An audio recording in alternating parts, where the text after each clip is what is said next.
जय माता दी। बोलो राधे राधे। जय श्री कृष्णा। जय माता दी। तो आज हम अपनी माता रानी का यानी कि दुर्गा सप्तशती का पाठ करने वाले हैं, वो भी पहला अध्याय। जो कहते हैं 9 दिनों में 9 देवियों का पाठ करना बहुत ही जरूरी है। अभी तक मैंने जो सब आपको बताया है वो जानकारी है।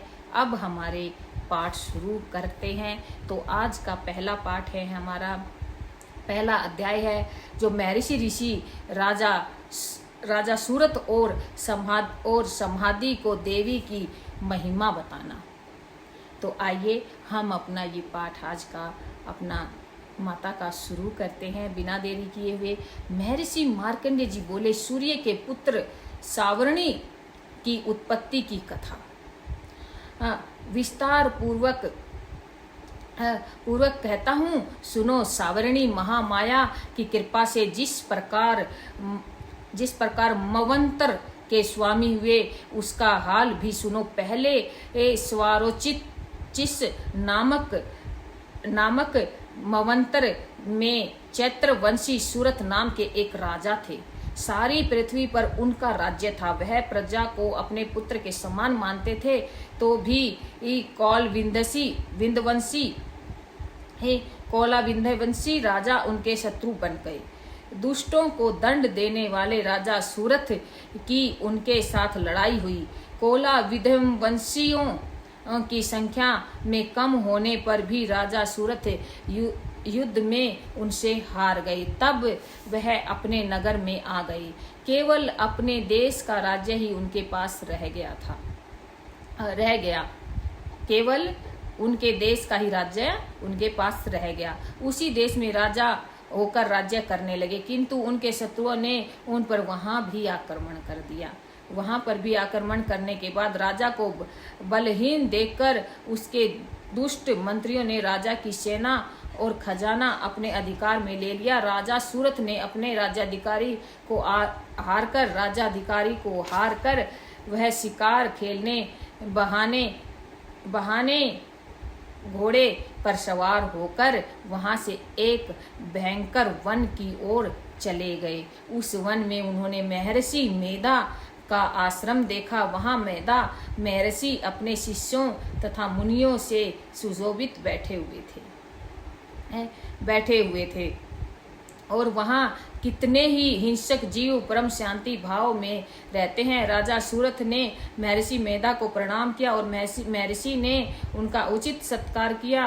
राजा सूरत महर्षि के आश्रम में कुछ समय तक ठहरे। अपने नगर की ममता के आकर्षण से राजा अपने मन में सोचने लगे, पूर्व काल में पूर्वजों ने जिस नगर का पालन किया था वह आज मेरे हाथ से निकल गया। मेरे दुष्ट एवं दुरात्मा मंत्री मेरे नगर की सब धर्म से रक्षा कर रहे होंगे या नहीं। मेरा प्रधान हाथी, जो कि सदा मद की वर्षा करने वाला और सूरवीर था, मेरे वैरियों के वश में होकर न जाने क्या दुख भोग रहा होगा। मेरे आज्ञाकारी नौकर, जो मेरी कृपा से धन और भोजन पाने से सदैव सुखी रहते थे और मेरे पीछे चलते रहते थे, वह अब निश्चय ही दुष्ट राजाओं के अनुसरण करते होंगे तथा मेरे दुष्ट एवं दुरात्मा मंत्रियों द्वारा व्यर्थ ही धन का व्यय करने से संचित किया हुआ मेरा खजाना एक दिन अवश्य खाली हो जाएगा। इस प्रकार की बहुत सी बातें सोचता हुआ राजा निरंतर दुखी रहने लगा। एक दिन राजा सूरत ने महर्षि मेधा के आश्रम के निकट एक वैश्य को देखा। राजा ने उनसे पूछा, तुम कौन हो भाई? तुम कौन हो? यहाँ तुम्हारे आने का क्या कारण है और तुम मुझे शोकग्रस्त अनमने से दिखाई देते हो, क्या कारण है? राजा के यह विनम्र वचन सुनकर वैश्य ने महाराज सूरत को प्रणाम करके वैश्य बोला, राजन, मेरा नाम समाधि है। मैं धनियों के कुल में उत्पन्न एक वैश्य हूँ। मेरे दुष्ट स्त्री पुत्रादिकों ने लोभ से मेरा सब धन छीन लिया है। और मुझे घर से निकाल दिया है। मैं इस तरह दुखी होकर इस वन में चला आया हूँ और यहाँ रहता हुआ मैं इस बात को भी नहीं जानता कि अब मेरे घर में इस समय सब कुशल हैं या नहीं। यहाँ मैं अपने परिवार का आचरण संबंधी कोई समाचार भी नहीं पा सकता कि वह घर में सब कुशल पूर्वक हैं या नहीं। मैं अपने पुत्रों के संबंध में यह भी नहीं जानता कि वह सदाचारी हैं या दुराचार में फंसे हुए हैं। राजा बोले, जिस धन के लोभी स्त्री पुत्रों ने तुम्हें घर से निकाल दिया, फिर भी तुम्हारा चित्त उनसे क्यों प्रेम करता है? वैश्य ने कहा, मेरे विषय का आपका ऐसा कहना ठीक है, किंतु मेरा मन इतना कठोर नहीं है। यद्यपि उन्होंने धन के लोभ में पकड़कर पितृस्नेह को त्याग कर मुझे घर से निकाल दिया, तो भी मेरे मन उनके लिए कठोरता नहीं आ पाती है। हे महामते, मेरा मन फिर भी उनमें क्यों फंसा रह गया? इस बात को जानता हुआ भी मैं नहीं जान रहा। मेरा चित्त उनके लिए दुखी है। मैं उनके लिए लंबी 2 सांसें ले रहा हूँ। उन लोगों में प्रेम नाम को नहीं है। फिर भी ऐसे निशानियों के लिए मेरा हृदय कठोर क्यों नहीं होता? महर्षि मार्कंडेय जी ने कहा, हे ब्रह्मण। इसके पश्चात महाराज सूरत और वैश्य दोनों महर्षि मेधा के समीप गए और उन्होंने साथ में यथा योग्य न्याय संभाषण करके दोनों ने वार्ता आरंभ की। राजा बोले, हे भगवान, मैं आपसे एक बात पूछना चाहता हूँ, सो आप कृपा करके मुझे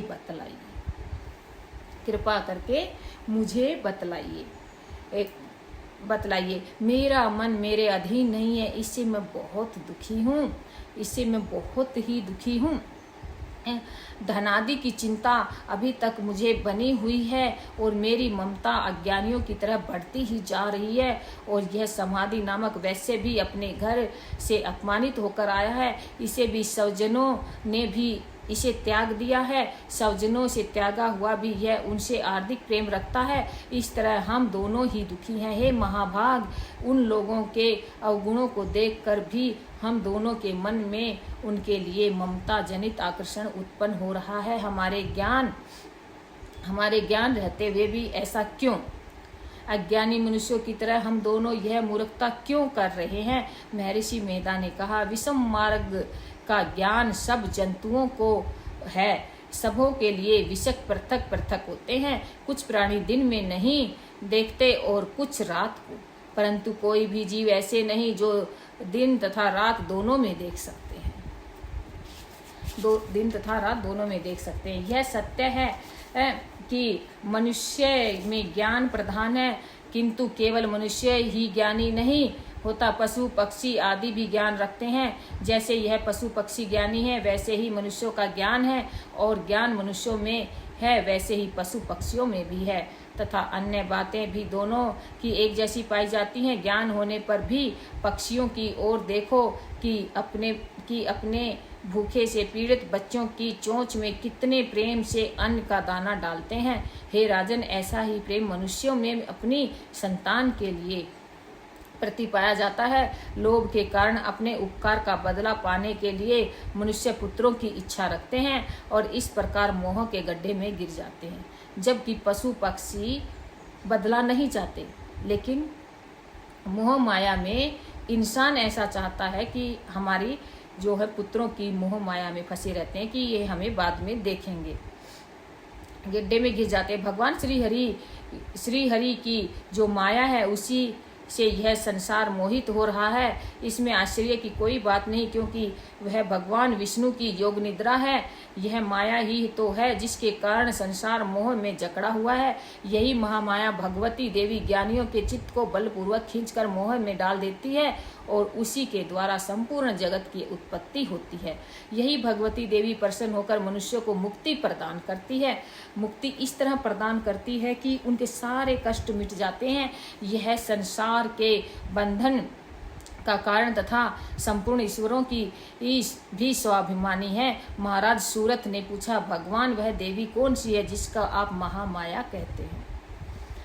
तो महामाया कहते हैं, ब्रह्मांड वह कैसे उत्पन्न हुई, उसका कार्य क्या है, उसके चरित्र कौन से हैं। हे प्रभु, उसका जैसा प्रभाव हो, जैसा स्वरूप हो, वह सब ही कृपा पूर्वक मुझसे कहिए, मैं आपसे सुनना चाहता हूँ। महर्षि मेधा बोले, हे राजन, वह देवी तो नित्य रूपा है, उसके द्वारा यह संसार रचा गया है, तब भी उसकी उत्पत्ति अनेक प्रकार से होती है। वह सब आप मुझसे सुनो। वह देवताओं के कार्य सिद्ध करने के लिए प्रकट हुई होती है, उस समय उत्पन्न हुई कहलाती है। संसार को जल में करके जब भगवान विष्णु योग निद्रा का आश्रय लेकर शेषैया पर सो रहे थे, तब मधुकैटभ नाम के 2 असुर उनके कानों के मैल से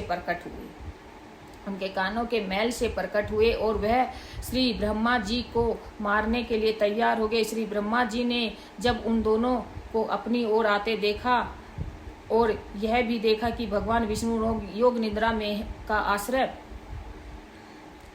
लेकर सो रहे हैं, तब वह उस समय श्री भगवान के जगाने के लिए उनके नेत्रों में निवास करने वाली योग निद्रा की स्तुति करने लगे। ब्रह्मा जी ने कहा, हे देवी, तुम ही स्वाहा, तुम ही स्वधा और तुम ही वसटकार हो। स्वर भी तुम्हारा ही स्वरूप है, तुम ही जीवन देने वाली सुधा हो। नित्य अक्षर प्रणव में अकार, उकार, मकार, इन तीनों में माताओं के रूप में तुम ही स्थित हो। इनके अतिरिक्त जो बिंदु पथ अर्धमात्रा है, इसका एक विशेष रूप उच्चारण नहीं किया जाता है। देवी, वह भी तुम ही हो। देवी संध्या, सावित्री तथा परम जननी तुम ही हो।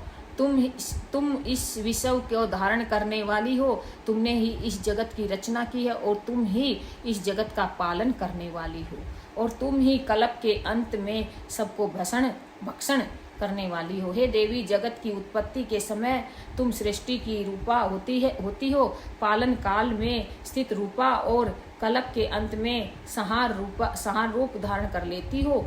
तुम ही महाविद्या, महामाया, महामेधा, महारात्रि और मोहरात्रि हो। श्री ईश्वरी और बोधस्व रूपा बुद्धि भी तुम ही हो। लज्जा, पुष्टि, तुष्टि, शांति और क्षमा भी तुम ही हो। तुम खड्ग धारणी, शूल धारणी, घोर रूपा तथा गदा, चक्र, शंकर और धनुष के धारण करने वाली हो। बाण, भूषंडी और परिग, यह भी तुम्हारे ही अस्त्र हैं। तुम सौभाग्य और सौम्यंतर हो। यही नहीं बल्कि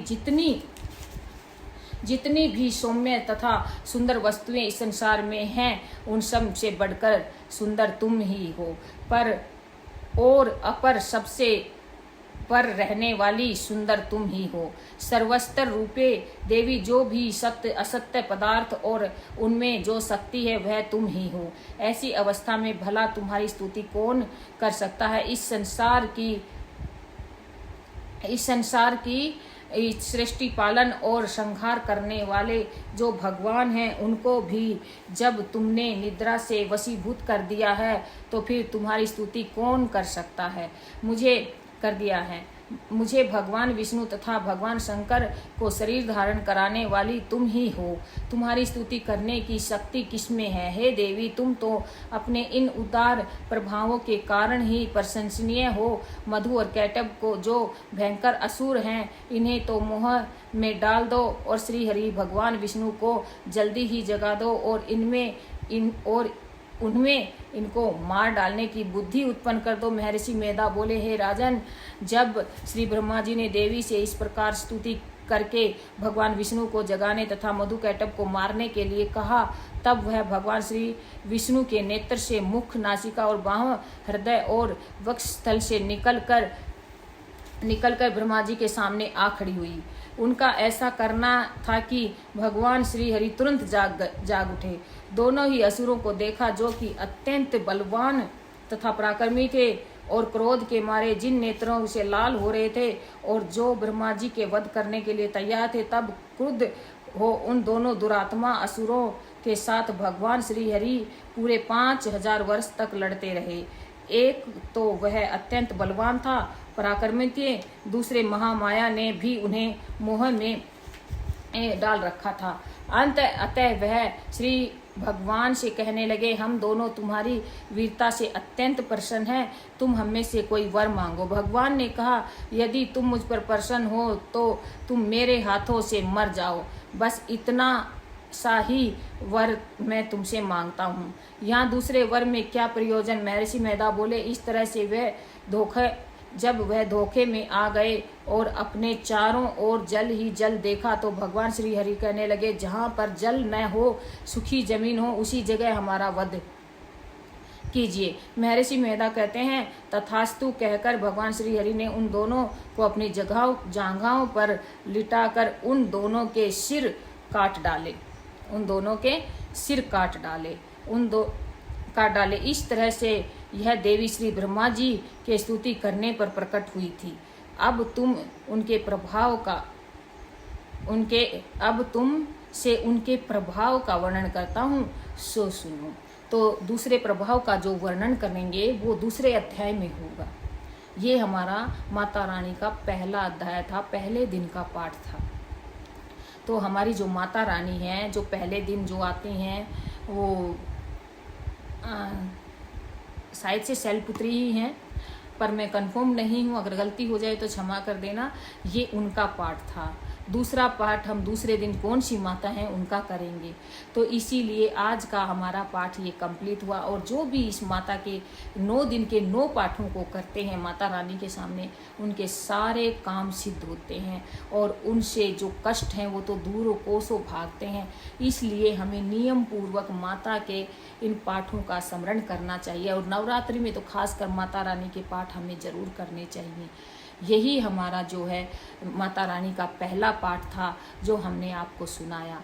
अगर आपको अच्छा लगा हो और आपको सुनने में अच्छा लग रहा है तो मैं दूसरे दिन का भी पाठ आपको सुनाने वाली हूँ, तो आप ज़रूर सुनिएगा, क्योंकि माता रानी के 9 दिन के पाठ मैं आप सबके सामने करने वाली हूँ और जिनमें से एक पाठ हमारा पहला हो चुका है, बाकी पाठ हमारे और बाकी हैं, तो वो भी हम माता के 9 दिनों तक करेंगे। तो इसी के साथ जय माता दी, जय माता दी। और माता रानी से एक बार फिर से हम जो है अपने जो माता रानी से हमें क्षमा याचना मांगनी होती है, तो क्षमा याचना हमें ज़रूर करनी चाहिए, क्योंकि क्षमा याचना करने से हमसे जो गलती हो जाती है उसका बहुत ही प्रभाव पड़ता है कि हमसे गलती हो गई तो हमें कुछ उल्टा दोष नहीं लगता है गलत पढ़ने से।